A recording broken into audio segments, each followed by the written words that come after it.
Tegezako bamuyita Oliver Ngoma yazalibwa nga 23 omwezi ogwokusatu 1959 wabula natufaako nga 7 Juni mwaka gwa 2010 abamujjukira obulungi omukulu oyo kigambwa nti wano mu Uganda yajjamu emirundi ngenda ngenda kubatenga mbikubulira Oliver Ngoma oyo era yafiira myaka egy'obukulu 5 era nga musajja ava mu nsi gye bayita Gabon abagitegeera obulungi yazalibwa ku kyalo kye bayita Mayumba mu nsi gye bayita Gabon mwaka gwa 1959 bamutuuma erinnya oba epatike lye bayita Noli era nga musajja yali wakabinyo mu kubatenga akuba ekika kya music bayita Afro Zouk yakuba sukus era nga nebika bya music bingi nnyo basobola kuba bamutuuma King of Zouk era mwaka gwa 2010 awo ensi ya Gabon yasobola okubatengegamu ekyekango eky'omukulu oyo nti yafa ekirwadde kye bayita kidney failure ensigo zasobola okubatenga kirwadde kyali kya nsigo nga bwe nkutegeezezzaako omukulu gwe bayita Oliver Ngoma akayimba ke bayita Bani mwaka gwa 1989 wekasobola okubateeka katandika okubatenga abantu bakategeera n'embeera nga basobola okubatenga egyo omukulu no Oliver Ngoma okubatenga yakola ebyafaayo music we yasobola okubatenga yambibwako abantu bangi nnyo abasobola okubateba mukwatirako oba oli awo nga yasobola okubatenga afuuka King of Zouk music yasobola okubatenga akitambuza omukulu no nga asobodde okubatenga atambuza ebintu bye mpolampola nga tuzeeko emabega taata we yali musomesa nenga ekintu kya music niye yali akirimu nnyo yasobola okubatenga awa nnyo chance mutabani wono okubatenga atandika ekintu ky'omuziki ku myaka 8 gyokka yatandika lessons ez'okubatenga atandika omuziki awo no n'atandika okubatenga ayiga yasobola okubatenga ayigira gita ku myaka emito ddala omukulu gwe bayita Oliver Ngoma yasobola okubatenga atandika okubatenga agenda mu bivulo by'enjawulo nga performinga ne muzeeyi we awo nno n'asobola okubatenga ekirooto kye yasobola okubatenga atandika okubatenga akituukiriza omukulu no ng'asobodde okubatenga akulakulamu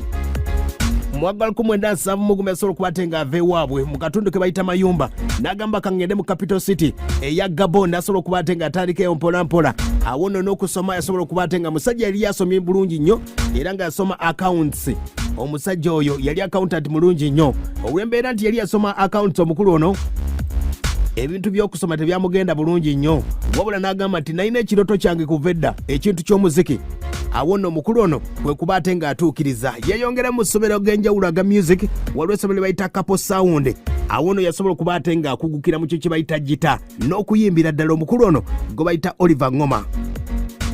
gwe nkutegeezezaako Oliver Ngoma ava mu nsi gye bayita Gabon yafa Juni nga 7 2010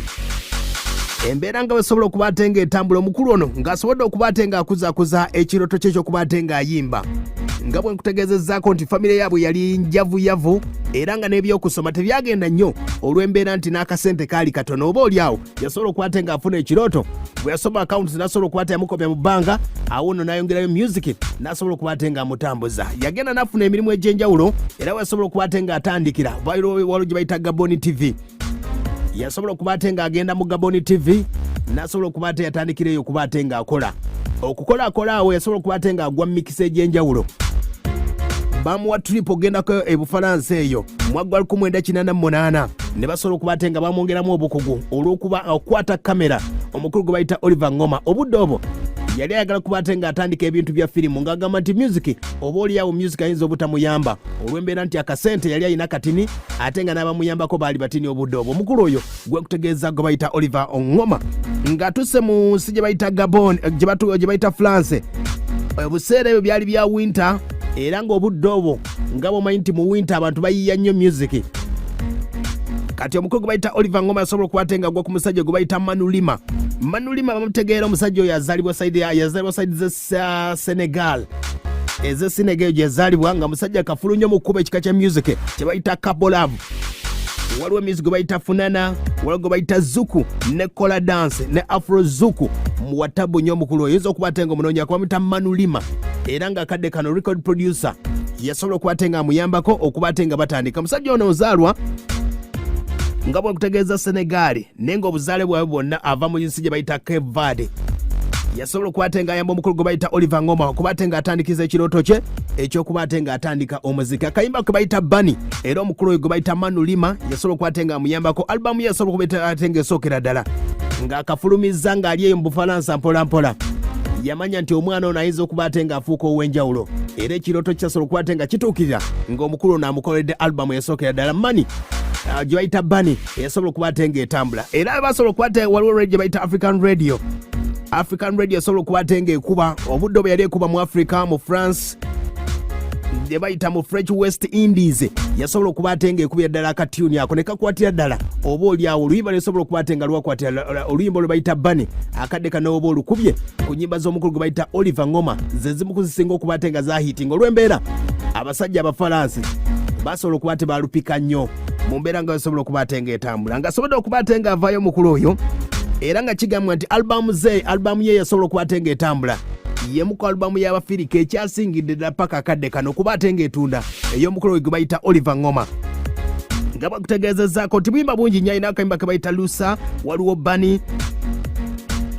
waliwo mutesi obuyimba bungi nnyo bwasobodde okuba ate nga yayimba omukulu oyo gwe bayita oliver ngoma nkutegeezzaako wano mu uganda yajjako omwaka gwa 1996 1997 1998 ne 23 omukulu gwe bayita oliver ngoma yasobola okuba ate nga ajjamu mpolampola mwaka gwa 28 we yasembera side ze rwanda awo waliwo ekivulu baali bakiyita nkwita inzine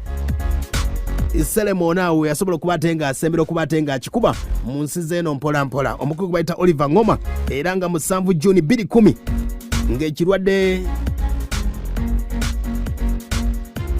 ng'ekirwadde ky'ensigo kyasooka okuba ate nga kimukuba wansi emyaka 2 era nga mu ddwaliro bayita omabongo hospital gyasobola okuba ate nga afiira omukulu oyo gwe bayita oliver ngoma gwe nkutegeezaako yakubira akayimba kano